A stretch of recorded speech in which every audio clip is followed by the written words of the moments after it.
this is Janice. I'm back with Needles and Fashion, and I'm going to show you how to cut out the top that we drafted for the top of our jumpsuit. Now, if you want to do a two-piece, you would do the same thing, but you would just cut a little bit of a seam allowance for your hem than you normally would on here. So as you see, we drafted our piece. We have our darts. I went ahead and cleaned up the edges of the garment here in the bottom. Clean it up as we talked about. And I'm just making a fine point here for the lines that I made for my dart for my back piece, and this is my front piece here. Now my fabric is the same on both sides. If your fabric is not, then you want to make sure when you cut this, especially if you're cutting on the right side of the fabric, that you're cutting along the right side of your muslin. So this, I have the right sides up because it has my markings, and I have the on both sides. So it doesn't matter if your fabric is the same on both sides, but if it's not, then you want to make sure you're using the top piece. And that's why this is turned down and this is turned up. So with this, I'm going to cut with my scissors because I want to be very precise and cut a 5/8 seam allowance for this particular garment. I'm going to eyeball it, but if you don't know how to do this, or you don't feel comfortable doing it, you can get a seam gauge, which I don't have, and you can put your seam gauge along your particular along your muslin and make little dots of where 5/8 from where you're going to be cutting are, so that you know how much to cut.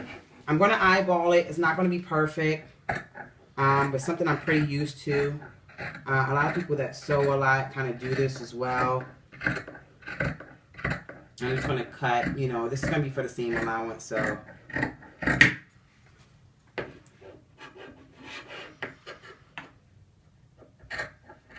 just going to duplicate that there, staying with the curve of my garment. I'm going to stop there because I don't want this to move, so I'm just going to put a couple weights on here, just to make sure it doesn't move. Got some smaller ones for areas like that. So when you go, if you ever go buy some, you can buy some large ones and some small ones, just in case you're cutting some straps. So I'm going to continue cutting here.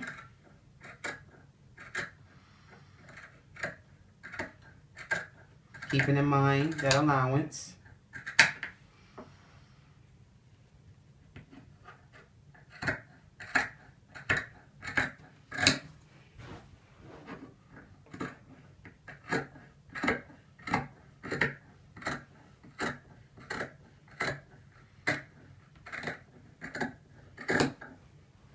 And again, I'm cutting here on the fold, so it creates me one piece for my front and my back.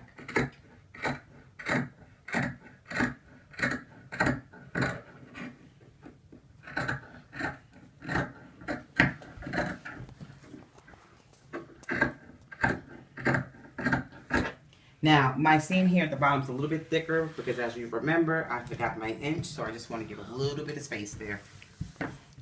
Now, next I'm going to do the back. Transfer my weights so nothing moves.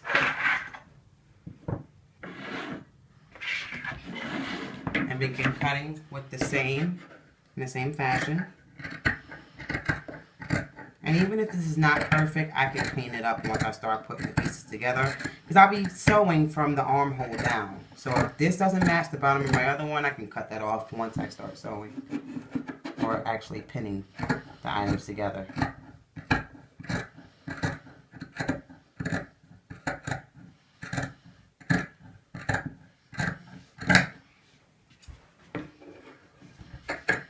Right here at the front. Coming around.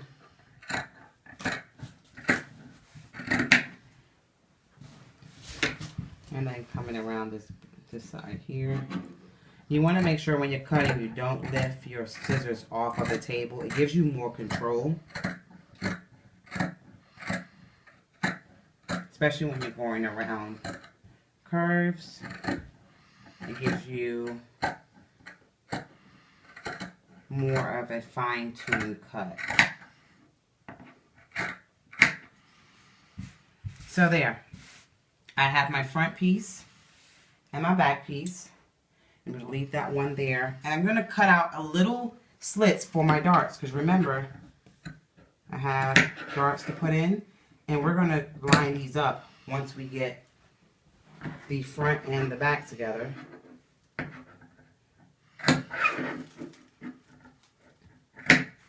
I'm going to mark the ones here at the top because the front has a bit of an oval. And what I'm going to do here is I'm going to mark, again, my fabric is the same on both sides so I can do this. So I'm just going to come here and kind of draft this line a little bit. So I'm going to fold this over. You can actually see through muslin when you're working with it. I'm just going to go here.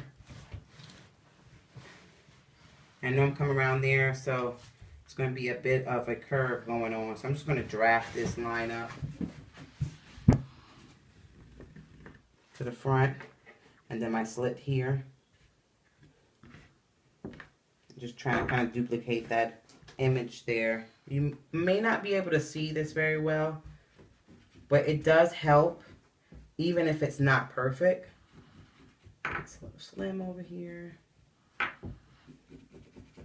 Helps you when you actually sew the garment. Now I'm doing this here, and then when I'm going to kind of eyeball it when I sew so that I can see. Now for this one, it just has one dart. So what I'm going to do is I'm going to place my weight there at the tip where I know my dart is going to stop, and I'm going to fold that up. I'm going to mark here. So I know that when I do this dart, I have to stop in this area. I'm going to fold this over to the same area and just mark there. So when I'm doing this side, I have both my darts stopping at the same place. I have the slits at the end, so that's going to be transparent on both sides as well. So that's pretty much it. You got your front and your back.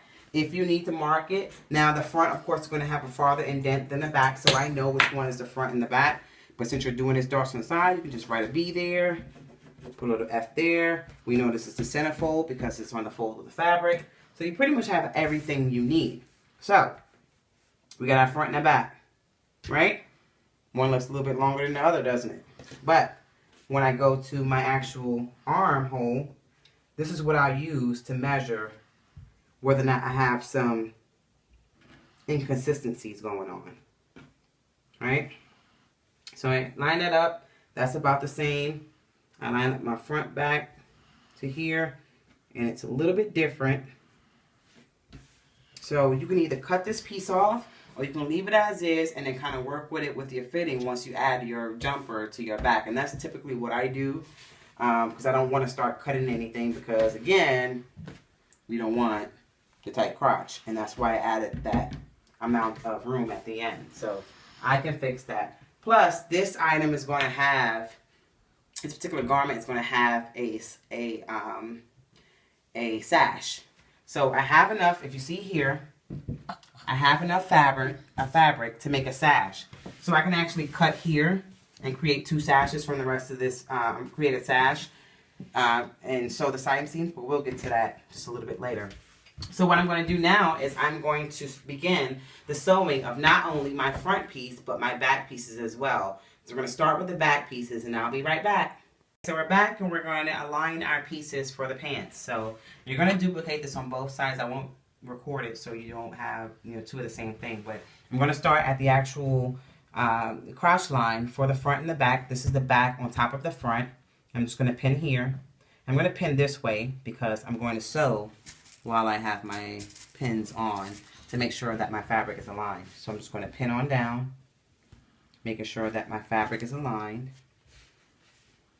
And, you know, as you know, the back is a little bit larger than the front. So I'm just going to pin that down. It's a little too close for me. I'm not a big pinner. You know, if I was doing this myself, I probably wouldn't have pinned it, because I actually do these alignments while I'm sewing, but I'm going to do it here because, especially if you're a newbie, you need to do this. So pin that all the way down. And again, you know, you're going to have some areas where there may be a little bit of inconsistencies, but again, you can cut that off after you finish sewing, but what you want to do first is make sure you align here at the crotch and then go on down to the end. All right, so I have that pin. I'm going to go ahead and pin the other leg, the front to the back. Again, my fabric is the same on both sides, so I have a little bit of freedom as far as the pinning, but you got to make sure that when you're doing this, you're putting right sides together. I don't have a right side, so I want to make sure that when I do this, I'm pinning it the same way. So I have my front on the bottom again, and I'm just going to go ahead and pin there, and I'm just going to come on down, pin the rest of the leg.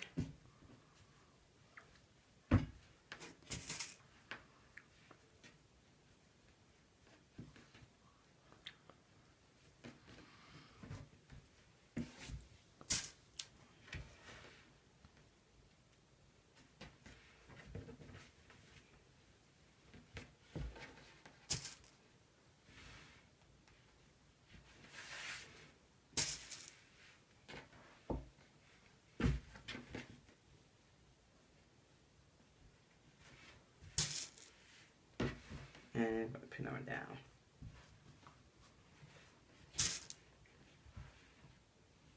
So that's it. I got both of my legs pinned. I'm going to take these to the sewing machine, get these squared away, and then we'll start pinning the top. We'll be back. I have my first leg down, and I'm going to go ahead and sew a 5/8 seam allowance onto my front and back leg to get it all together.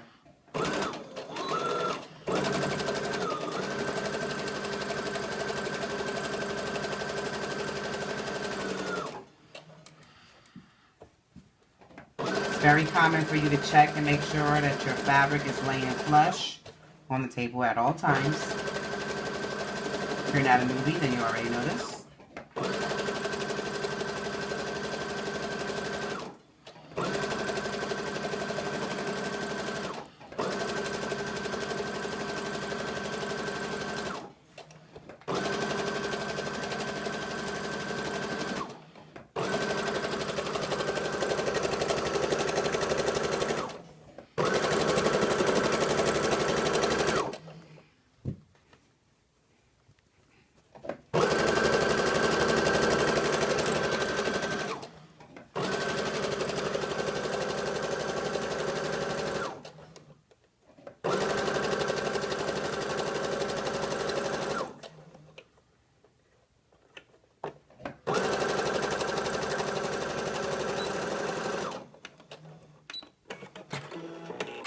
All right, so we got our first leg. We're going to go ahead and sew our second leg after we take our pins out.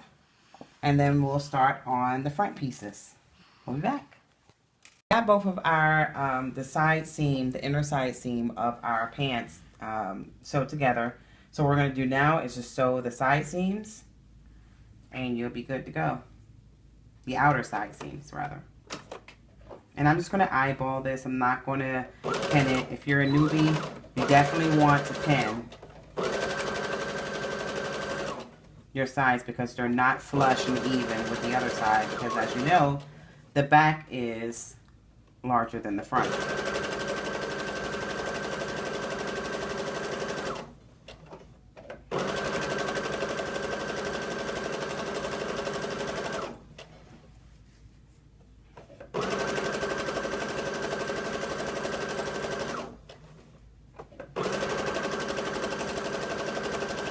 I'm doing the same 5/8 of an inch seam.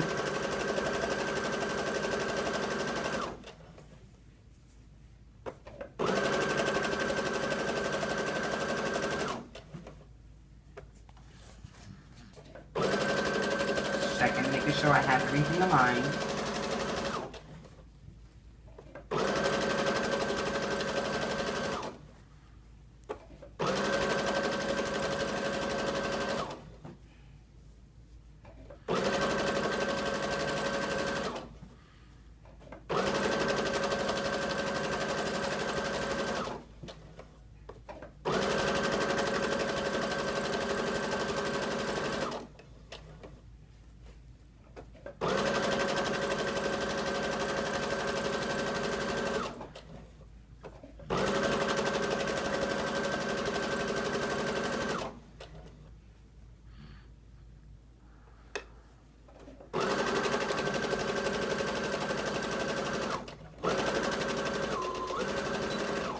All right, got that done.